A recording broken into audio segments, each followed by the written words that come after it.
안녕하십니까. 매일 아침 조간신문의 주요 기사를 딱딱 풀어서 해석해 드리는 조간 딱풀 5월 1일 수요일에 인사드립니다.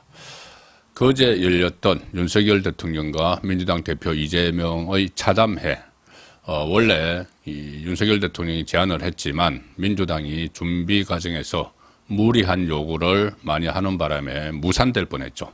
그런데 이재명이 돌연 조건 없이 만나겠다 이렇게 해서 결국 모이긴 모였는데, 이것이 다 이재명의 어떤 계획이었습니다. 계획 안에 다 있었다. 그렇게 보는 것이, 사실상 의도적으로 회담을 빈손으로 만들었죠. 15분 동안 무례하게 이 주머니에서 A4용지 10장을 꺼내서 줄줄 읽어 내려가는, 자, 그 장면에서 벌써 그 판은 깨진 겁니다.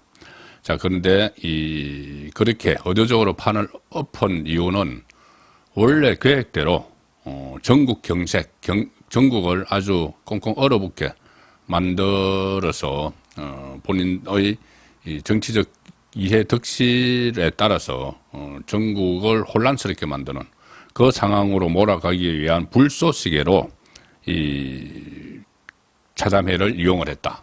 자, 그런 분석이 가능할 정도로 지금 몰아붙이고 있습니다. 회담이 끝나자마자 민주당이 파상 공세를 펼치기 시작을 했습니다. 동아일보 정치면 기사입니다. 윤이 회담 다음 날 야당은 특검법 강공, 여권에서는 이 차담회가 독주 불쏘시개로 이용이 됐다 이렇게 지적을 하고 있습니다. 이 더불어민주당 진성준 정책위 의장이죠. 그 차담회에 참석을 했는데, 어제 진성준 뿐이 아니고 거기에 참석했던 천준호, 박성준 이 사람들 전부 다 그제 라디오에 계속 나가서 자기들 입장만 다 이야기를 하고 있습니다. 회담 비공개로 진행된 회담 내용 중에서 본인들에게 유리한 것만 뽑아내서 그걸 다 이야기를 하고 있죠. 진성준은 이렇게 이야기했습니다. 우이독경, 마이웨이, 윤석열 대통령에 대한 실망이 매우 크다. 속이에 경읽기 했다는 겁니다. 15분 동안 이재명이 읽은 게 속이에 경읽기였다. 이런 무례한 회담 자체도 무례하게 진행을 했고, 끝나고 나서도 이런 이야기를 지금 하고 있습니다. 민주당이 윤 대통령과 이재명 대표의 회담 하루 만에 복장이 터지더라 이런 이야기를 하고, 대통령실의 준비가 부족했다 이렇게 맹폭에 나섰다. 추가 회담 가능성에 대해서도 이렇게 서로 자기 할 말만 하고 헤어지는 회담은 없느니만 못하다 이런 말들이 민주당에서 나오고 있습니다. 자기 할 말 15분 동안 전 국민이 지켜보도록 다 판을 짜가지고 이재명이 했죠. 그리고 민주당은 빈손 회담을 탓하면서 예정대로 5월 2일과 28일 국회 본회의를 열어서 최상병 특검법, 전세사기 특별법, 민주유공자법, 이태원 특별법 이것들을 21대 국회 임기 내에 처리하겠다. 마이웨이죠. 본인들이 마이웨이죠. 그리고 아무리 언론에서 지적을 해도 우이독경, 이재명입니다. 이재명. 박주민은 공수처를 찾아가서 최상병 사건 외압 의혹 수사를 재촉을 했고, 지금 당 차원에서 총 공세를 펼치고 있습니다. 민주당이. 남인순 등은 다른 야당 의원들과 함께 이태원 참사 특별법 통과를 촉구하는 기자회견을 열었고, 민주당 차기 원내대표의 단독 출마한 박찬대는 22대 국회가 열리면 바로 김건희 여사 특검법을 처리하겠다. 그래서 국민의힘 윤희석 선임 대변인은 이런 상황에 대해서 애초부터 대통령과의 회담을 입법 독주의 불쏘시개로 이용하겠다는 의도가 있었던 것은 아닌지 의심하지 않을 수 없다. 의심하는 정도가 아니고 그런 의도를 그대로 노출을 했죠. 자, 이 상황에서 지금 이재명의 돌격대 역할을 할 그룹이 또 주목을 받고 있습니다. 이재명이 총선 때 공천권을 가지고 완전히 자기 사람들을 충성파, 명목적 맹목적인 충성파들을 막 포진을 시켰죠. 자, 그 22대 국회에서 이 사람들이 21대 국회에 있었던 이재명의 철험에 7인에 이것을 대체할, 그리고 숫자도 더 많습니다. 그리고 더 맹목적입니다. 이 사람들이 지금 포진을 할 텐데, 이런 가운데 또 그동안 친문, 이렇게 분류됐던 사람들이 속속 이재명 쪽에 전향을 하는, 어차피 판이 기울었다 이거죠. 자, 그리고 8월 전당대회 때, 원래는 8월 전당대회 때, 문재인이 뒤에서 있고, 이 임종석을 내세워서, 그때 공천에서 탈락한 임종석을 내세워서 당권에 도전할 거다, 그런 분석이 있었었죠. 총선 전에. 근데 총선 결과 이재명 판이 되어버리면서 친문은 이제 패족의 길로 가고 있습니다. 일단 조선일보, 정치면 기사입니다. 위에 기사와 아래 기사 두 개를 동시에 보여드리죠. 위에 기사는 처럼해도 울고 갈 이 수호부대 더 크고 더 세졌다. 그리고 아래 기사는 평산마을 대 이재명 만찬, 문재인 청와대 출신 다수는 이재명 택해.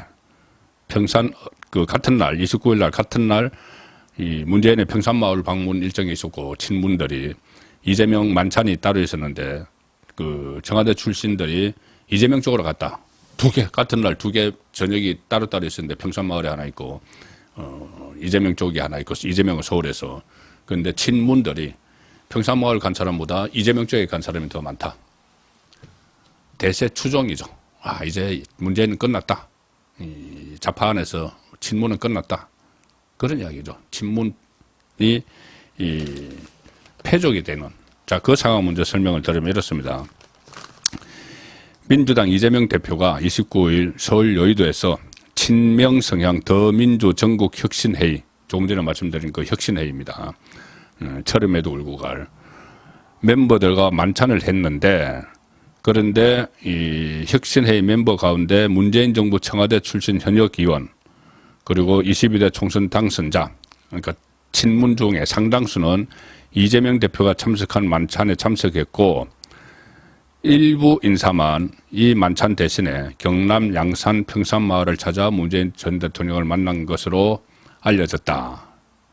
이재명 만찬과 평산마을 방문 일정이 겹쳐서 선택해야 하는 상황에서 다수가 이재명 만찬을 택한 모양새가 됐다.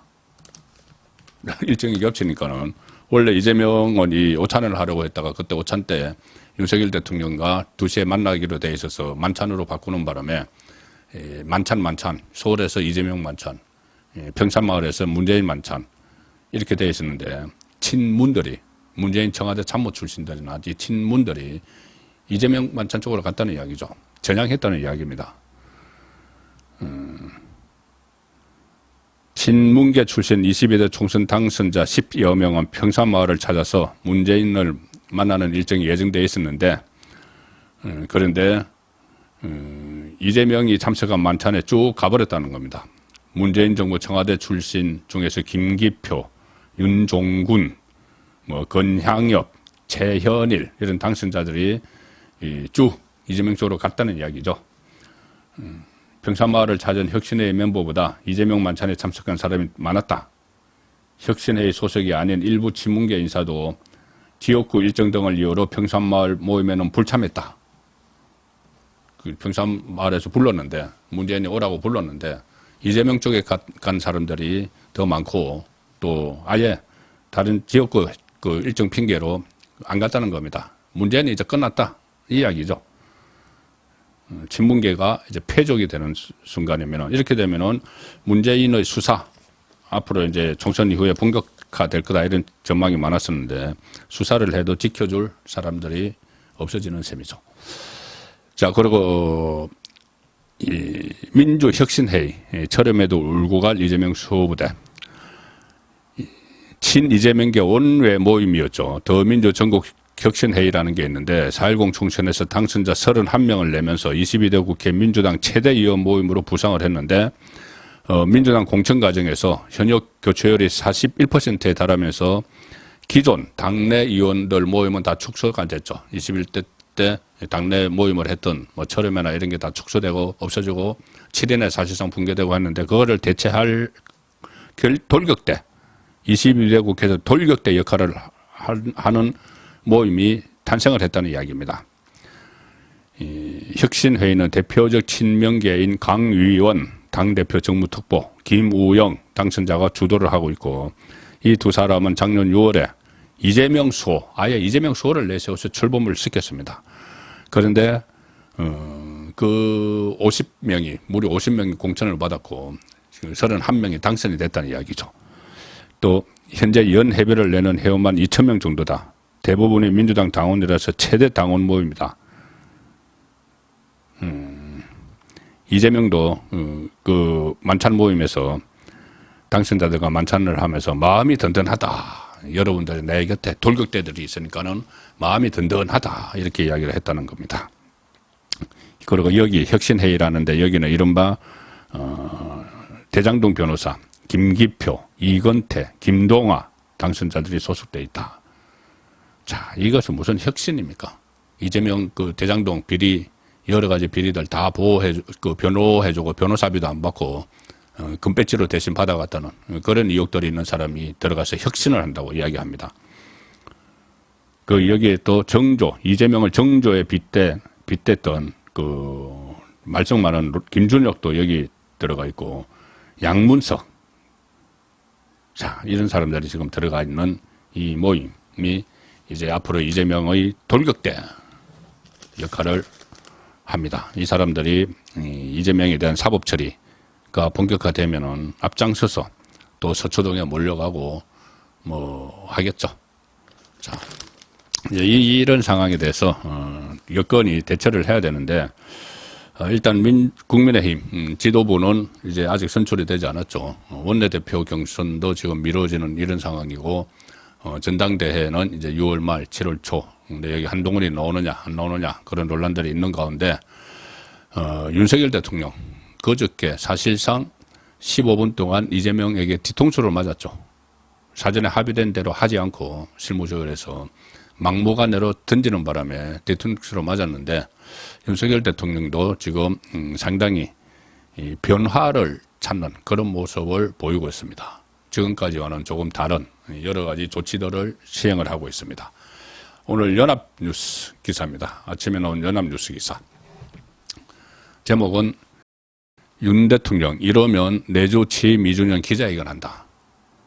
대통령실에서 본격적으로 준비를 하고 있고 취임 100일 회견 이후에 1년 9개월 만이다. 그리고 민정수석 부활도 속도를 내고 있다. 편집 보도국장단 또는 사장단 간담회도 유력하게 검토하고 있다.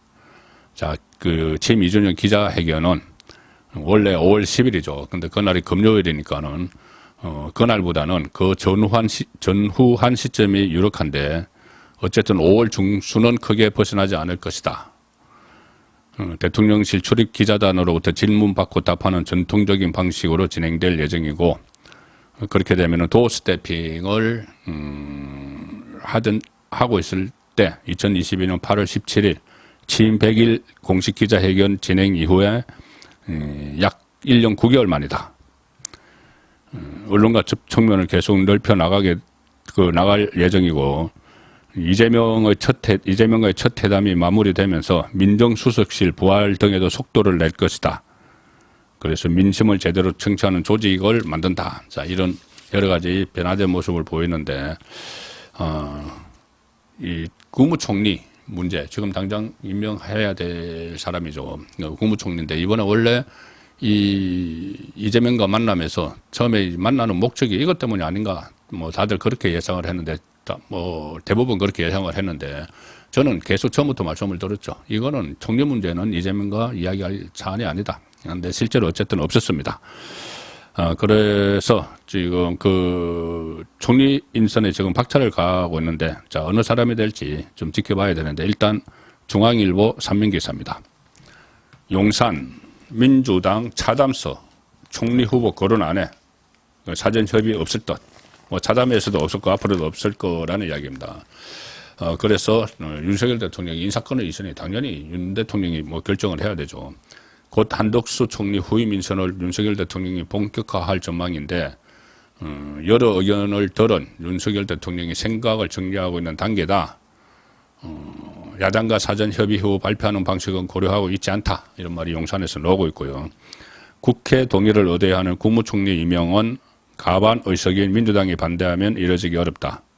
자, 그래서 새 총리 후보로는 정치권 출신 정무형 인사들이 주로 언급된다.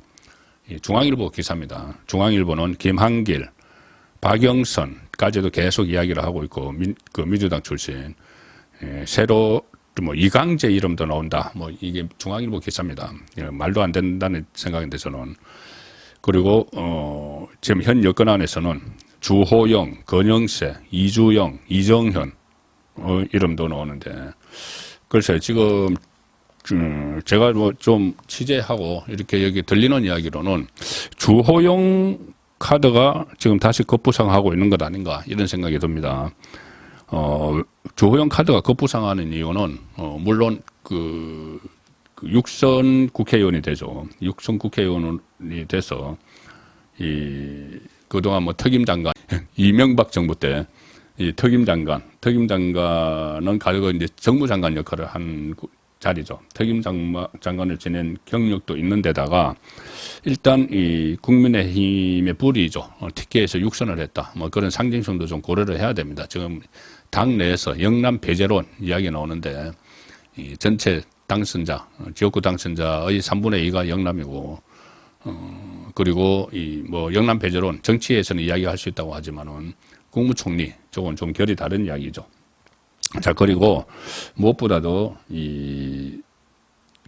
인준투표, 총리 인준투표에서 통과할 가능성이 현재 그 여권 안에 있는 사람들, 그러니까 민주당 출신 빼고 그 중에서는 가장 유력하다 이런 분석이 나옵니다. 왜 그러냐면은 최근에 이 민주당 의원들이 호평을 하고 있습니다. 주호영에 대해서. 친명계의 좌장인 정성호는 라디오에서 이렇게 평가합니다. 주호영 카드에 대해서. 유연하고 정치력도 있다. 굉장히 원만한 사람이다. 뭐 이렇게 호평을 합니다. 친명계의 좌장인 정성호가 이렇게 이야기하죠. 그리고 또 강경파인 박주민 원내수석 부대표도 주호영에 대해서 소통에 능하다.